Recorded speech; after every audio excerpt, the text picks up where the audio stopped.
The philosophical scripture, Leviathan,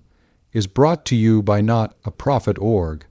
the place on the internet to find spiritual guidance powered by artificial intelligence.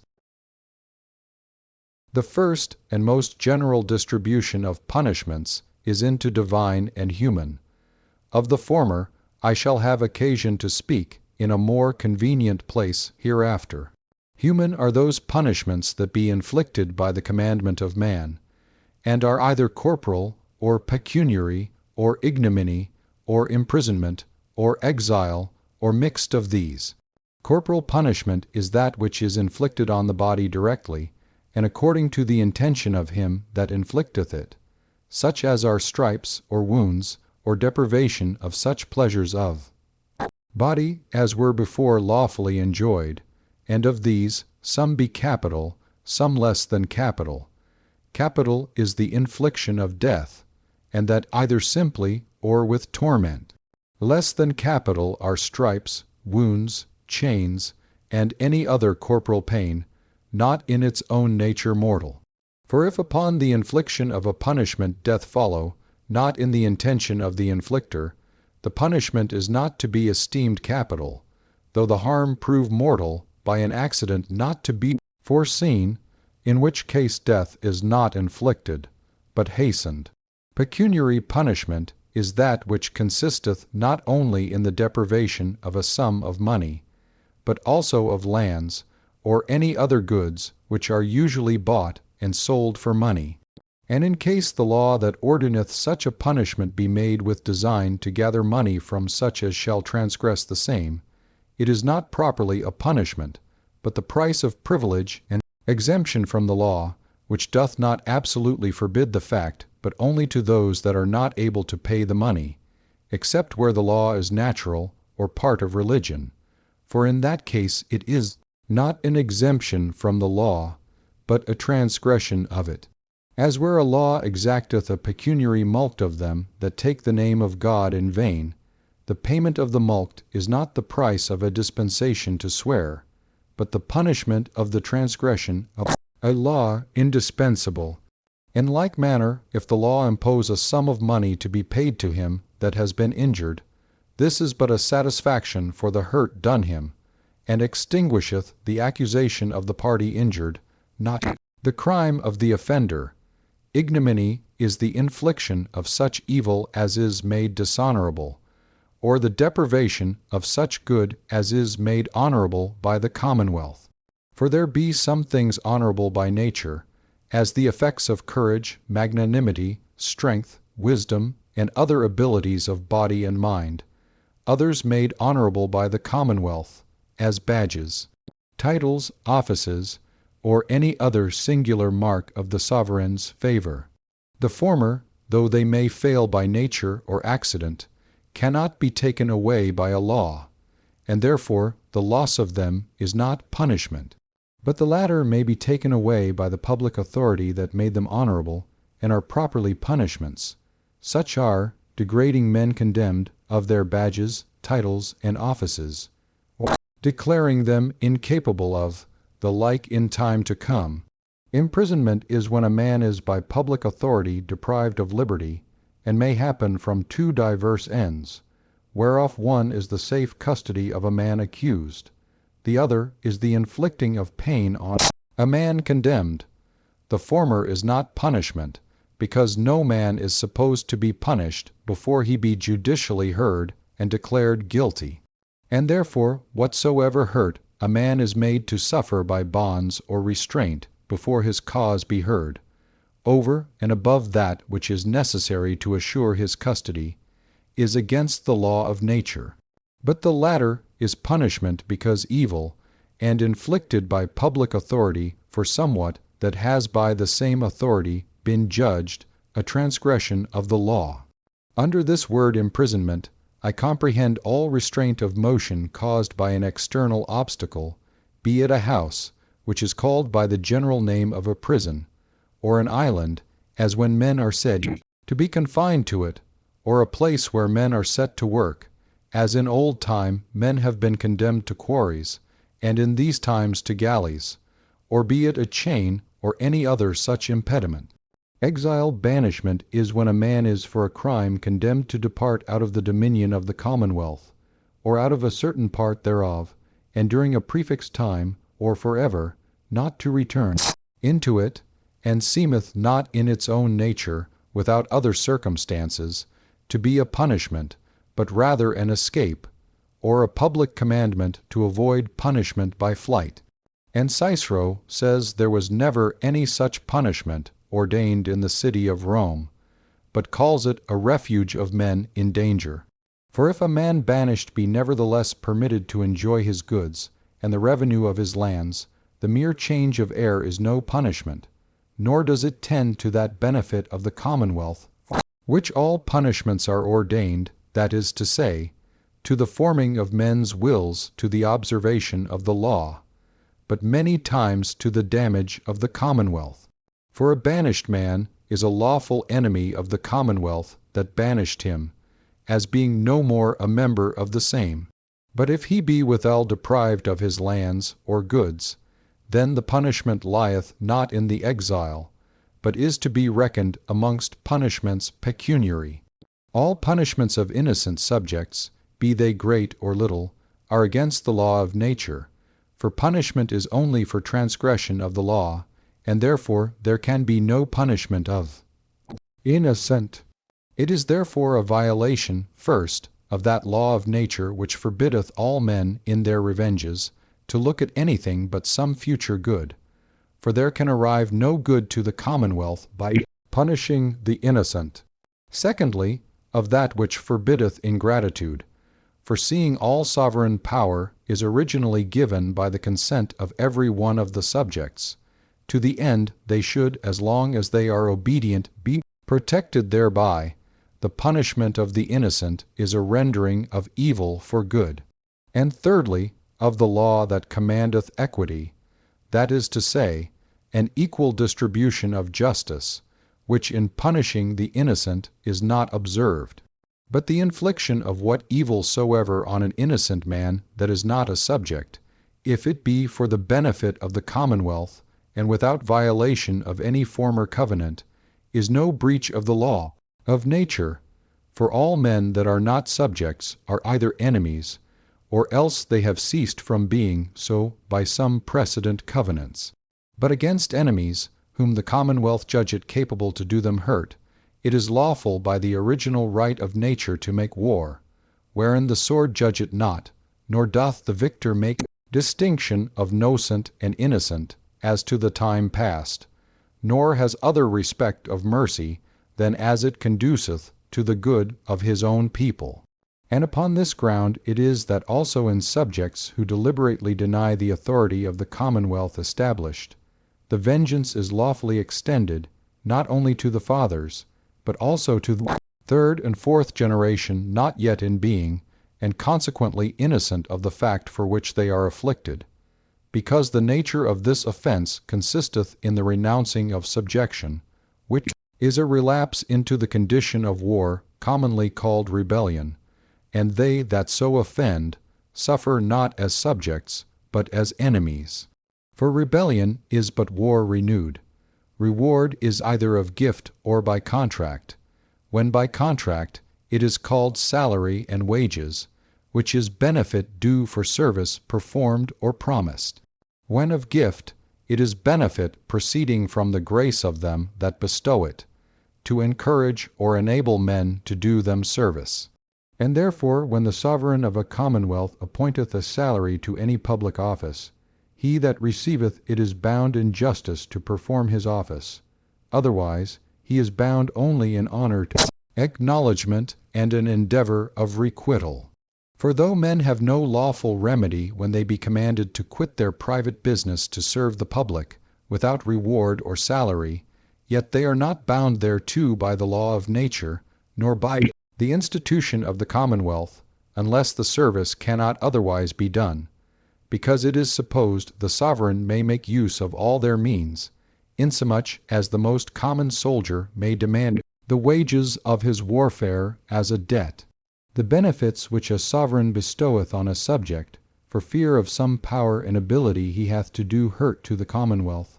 are not properly rewards, for they are not salaries, because there is in this case no contract supposed, every man being obliged already not to do the Commonwealth disservice,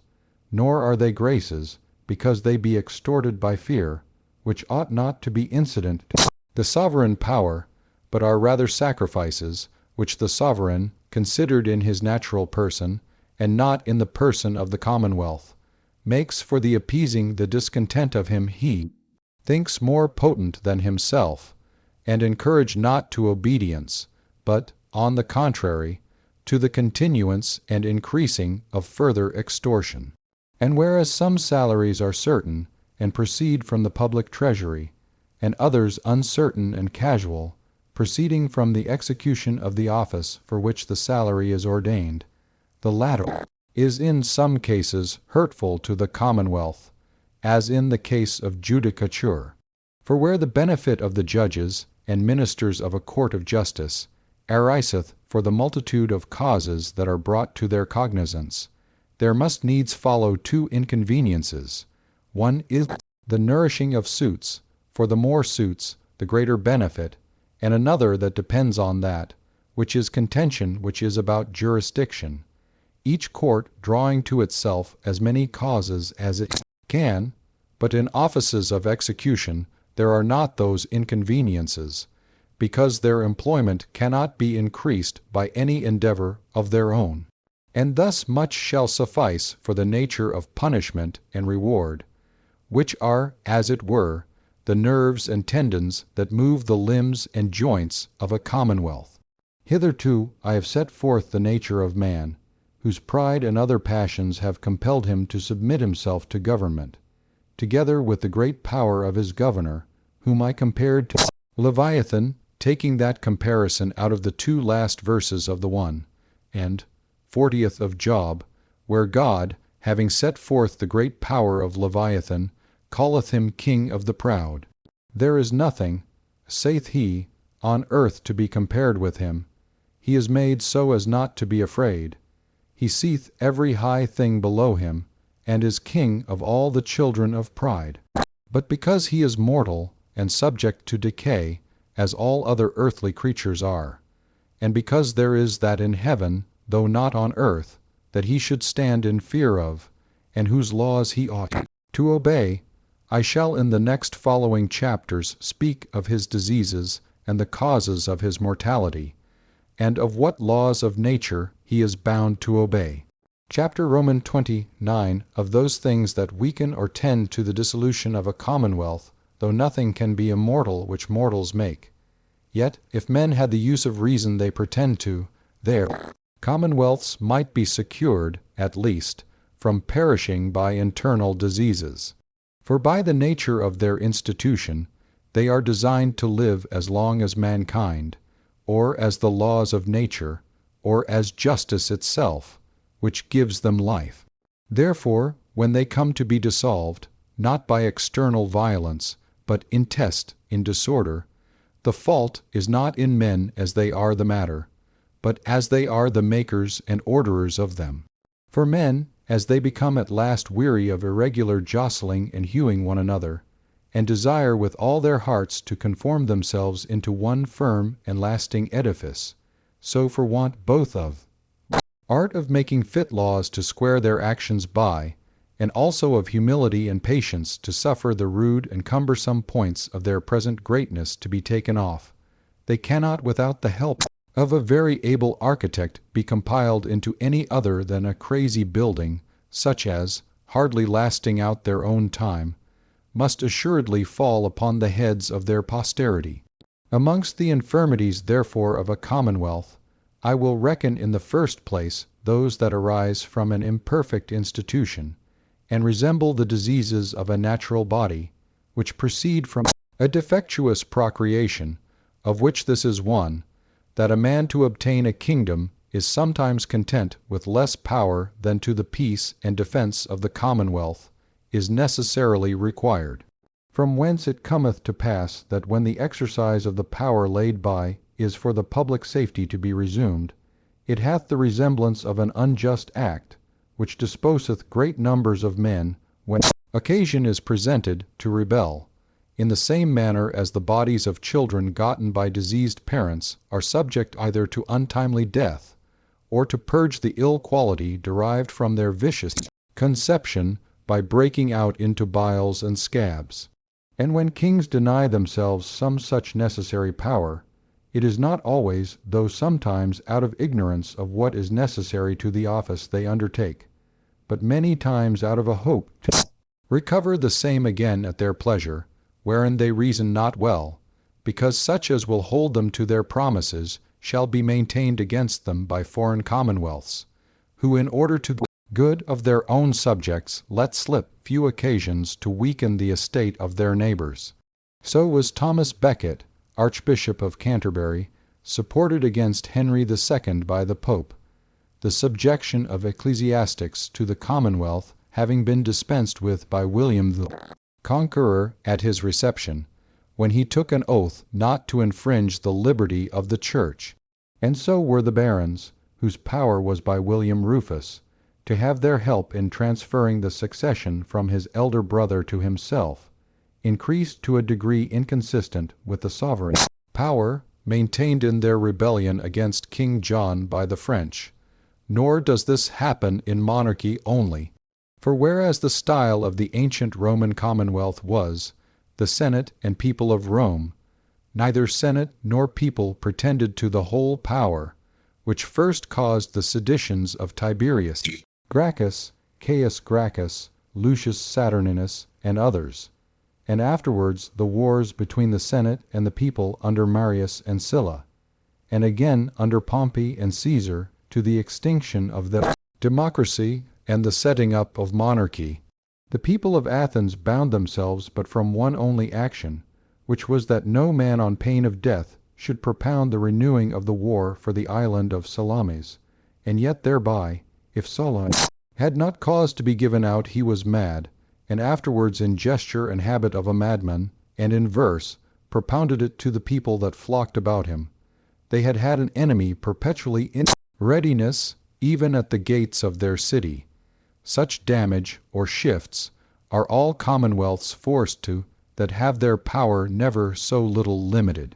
In the second place, I observe the diseases of a commonwealth that proceed from the poison of seditious doctrines, whereof one is that every private man is judge of good and evil actions. This is true in the condition of mere nature, where there are no civil laws, and also under civil government in such cases as are not determined by the law. But otherwise it is manifest that the measure of good and evil actions is the civil law,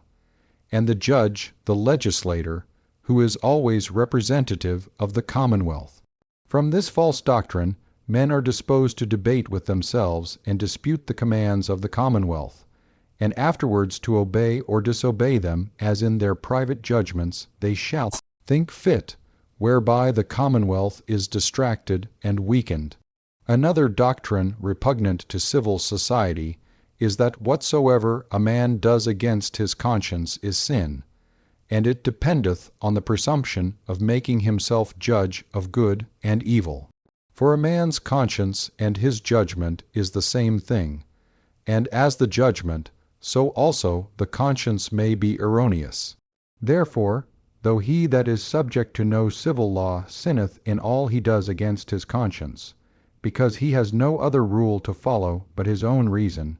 yet it is not so with him that lives in a commonwealth, because the law is the public conscience by which he hath already undertaken to be guided. Otherwise, in such diversity as there is of private consciences, which are but private opinions, the commonwealth must needs be distracted, and no man dare to obey the sovereign power farther than it shall seem good in his own eyes. It hath been also commonly taught that faith and sanctity are not to be attained by study and reason, but by supernatural inspiration or infusion. Which granted, I see not why any man should render a reason of his faith, or why every Christian should not be also a prophet, or why any man should take the law of his country rather than his own inspiration for the rule of his action. And thus we fall again into the fault of taking upon us to judge of good and evil, or to make judges of it such private men as pretend to be supernaturally inspired, to the dissolution of all civil government. Faith comes by hearing, and hearing by those accidents which guide us into the presence of them that speak to us, which accidents are all contrived by God Almighty, and yet are not supernatural, but only, for the great number of them that concur to every effect, unobservable. Faith and sanctity are indeed not very frequent, but yet they are not miracles, but brought to pass by education, discipline, correction, and other natural ways by which God worketh them in his elect at such time as he thinketh fit. And these three opinions, pernicious to peace and government, have in this part of the world proceeded chiefly from tongues and pens of unlearned divines, who, joining the words of Holy Scripture together otherwise is agreeable to reason, do what they can to make men think that sanctity and natural reason cannot stand together. A fourth opinion repugnant to the nature of a commonwealth is this, that he that hath the sovereign power is subject to the civil laws. It is true that sovereigns are all subject to the laws of nature, because such laws be divine, and cannot by any man or commonwealth be abrogated. But to those laws which the sovereign himself, that is, which the commonwealth maketh, he is not subject. For to be subject to laws is to be subject to the commonwealth, that is, to the sovereign representative, that is, to himself, which is not subjection, but freedom from the laws. Which error, because it setteth the laws above the sovereign, setteth also a judge above him, and a power to punish him, which is to make a new sovereign, and again for the same reason a third to punish the second, and so continually without end, to the confusion and dissolution of the commonwealth. A fifth doctrine that tendeth to the dissolution of a commonwealth is that every private man has an absolute propriety in his goods, such as excludeth the right of the sovereign. Every man has indeed a propriety that excludes the right of every other subject, and he has it only from the sovereign power, without the protection whereof every other man should have right to the same. But the right of the sovereign also be excluded, he cannot perform the office they have put him into, which is to defend them both from foreign enemies and from the injuries of one another, and consequently there is no longer a commonwealth. And if the propriety of subjects exclude not the right of the sovereign representative to their goods, much less to their offices of judicature or execution in which they represent the sovereign himself, there is a sixth doctrine, plainly and directly against the essence of a commonwealth, and it is this, that the sovereign power may be divided. For what is it to divide the power of a commonwealth, but to dissolve it? For powers divided mutually destroy each other. And for these doctrines men are chiefly beholding to some of those that, making profession of the laws, endeavor to make them depend upon their own learning, and not upon the legislative power. And as false doctrine, so also oftentimes the example of different government in a neighboring nation disposeth men to alteration of the form already settled. So the people of the Jews were stirred up to reject God, and to call upon the prophet Samuel for a king after the manner of the nations. So also the lesser cities of Greece were continually disturbed with seditions of the aristocratical and democratical factions, one part of almost every commonwealth desiring to imitate the Lacedaemonians, the other the Athenians. And I doubt not but many men have been contented to see the late troubles in England out of an imitation of the Low Countries, supposing there needed no more to grow rich than to change, as they had done, the form of their government. For the constitution of man's nature is of itself subject to desire novelty. When therefore they are provoked to the same by the neighborhood also of those that have been enriched by it, it is almost impossible to be content with those that solicit them to change, and love the first beginnings, though they be grieved with the continuance of disorder, like hot bloods that, having gotten the itch, tear themselves with their own nails, till they can endure the smart no longer. And as to rebellion in particular against monarchy, one of the most frequent causes of it is the reading of the books of policy and histories of the ancient Greeks and Romans, from which young men, and all others that are unprovided of the antidote of solid reason, receiving a strong and delightful impression of the great exploits of war achieved by the conductors of their armies, receive withal a pleasing idea of all they have done besides, and imagine their great prosperity not to have proceeded from the emulation of particular men, but from the virtue of their popular form of government, not considering the frequent seditions and civil wars produced by the imperfection of their policy. From the reading, I say, of such books, men have undertaken to kill their kings, because the Greek and Latin writers in their books and discourses of policy make it lawful and laudable for any man so to do, provided before he do it he call him tyrant. For they say not regicide, that is, killing of a king, but tyrannicide, that is, killing of a tyrant, is lawful. From the same books, they that live under a monarch conceive and the opinion that the subjects in a popular commonwealth enjoy liberty, but that in a monarchy they are all slaves. I say, they that live under a monarchy conceive such an opinion, not that they live under a popular government, for they find no such matter. In sum, I cannot imagine how anything can be more prejudicial to a monarchy than the allowing of such books to be publicly read, without present applying such correctives of discreet masters as are fit to take away their venom, which venom I will not doubt to compare to the biting of a mad dog, which is a disease that physicians call hydrophobia, or fear of water. For as he that is so bitten has a continual torment of thirst, and yet abhorreth water, and is in such an estate as if the poison endeavored to convert him into a dog, so when a monarchy is once bitten to the quick by those democratical writers that continually snarl at that estate, it wanteth nothing more than a strong monarch, which nevertheless out of a certain tyrannophobia, or fear of being strongly governed, when they have him, they abhor. As there have been doctors that hold there be 3 souls in a man, so there be also that think there may be more souls, that is, more sovereigns than one in a commonwealth, and set up a supremacy against the sovereignty, canons against laws, and a ghostly authority against the civil, working on men's minds with words and distinctions that of themselves signify nothing, but by their obscurity, that there walketh, as some think invisibly, another kingdom,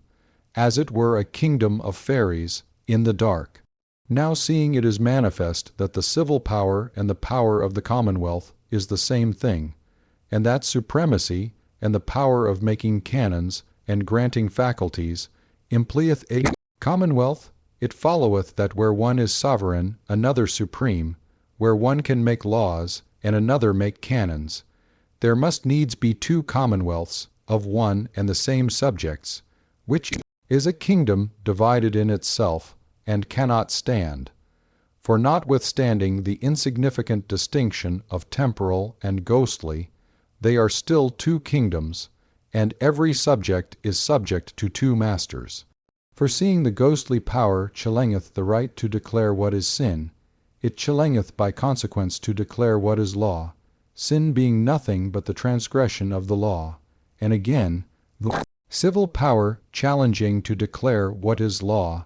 every subject must obey 2 masters, who both will have their commands be observed as law, which is impossible. Or if it be but one kingdom, either the civil, which is the power of the commonwealth, must be subordinate to the ghostly, and then there is no sovereignty but the ghostly, or the ghostly must be subordinate to the temporal, and then there is no supremacy but the temporal. When therefore these 2 powers oppose one another, the commonwealth cannot but be in great danger of civil war and dissolution. For the civil authority being more visible, and standing in the clearer light of natural reason, cannot choose but draw to it in all times a very considerable part of the people, and the spiritual, though it stand in the darkness of school distinctions and hard words, yet, because the fear of darkness and ghosts is greater than other fears, cannot want a party sufficient to trouble, and sometimes to destroy, a commonwealth. And this is a disease which not unfitly may be compared to the epilepsy,